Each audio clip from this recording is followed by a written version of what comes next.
Our final thrust hits the countertop. Here. I pointed dramatically to a deep gouge in the polished oak. Heidi yawned. Shan, she said. Sunday mornings are sacred. I told you when you called that you'd better have something solid and irrefutable. I know. I went over to the knife block and found one with the same make and model as the murder weapon. Heidi took a step back, which almost made me smile. I held the knife out to her, handle first. Shan, Just take it. She did. I know you've seen the photos, I said. I know there were measurements taken. And I know those measurements suggest that the killer was above average in strength. Here's the thing. I asked you to meet me at the scene today because I want you to try it. Try what? I gestured to the stray hole in the counter. You're about 5'10", right? You hit the gym daily. Bench your own weight. Hell, you could probably bench my weight.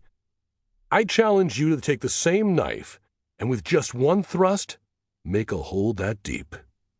She was less than enthusiastic. Even if the department would allow half as deep, I said. The same gouge, half as deep. Forget what's allowed. I'm fighting for my wife's freedom here. She glared at me.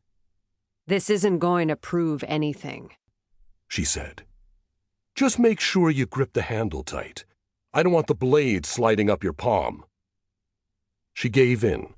She repositioned the handle in her fist, switched her weight to her back foot, and lunged with everything she had.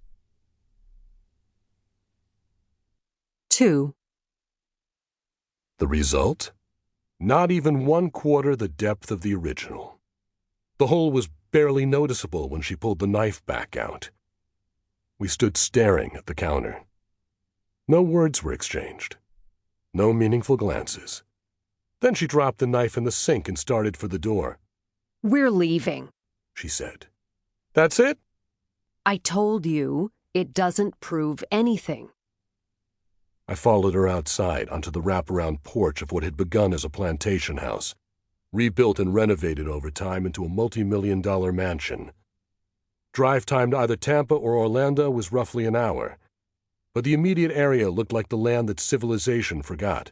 Nothing but kudzu, palm trees, and now police tape in every direction. Heidi lit a cigarette, probably just so she could blow smoke in my face. Sarah Roberts-Walsh is a small-boned diabetic who couldn't lift a 20-pound barbell off the floor, I said. She couldn't have made that gouge in the counter. Heidi turned to face me. Open your eyes, Shan. Stop ignoring the obvious. Nothing's obvious.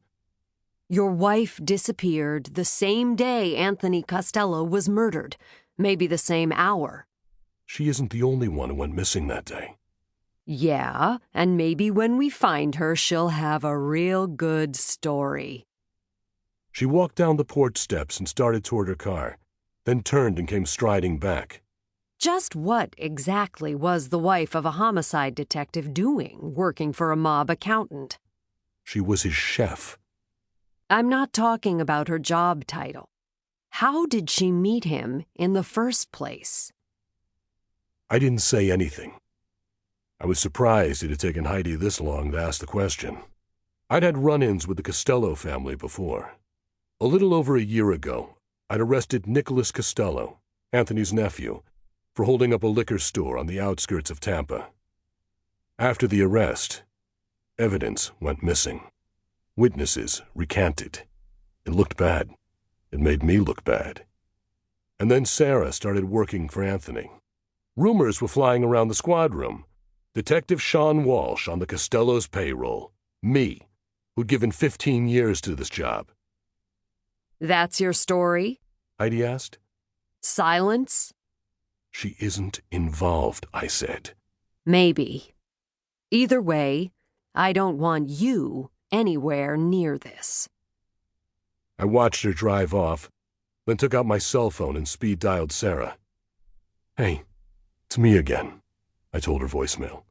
I'm praying you can hear this. It's been 2 weeks now. I miss you. I need to know you're okay.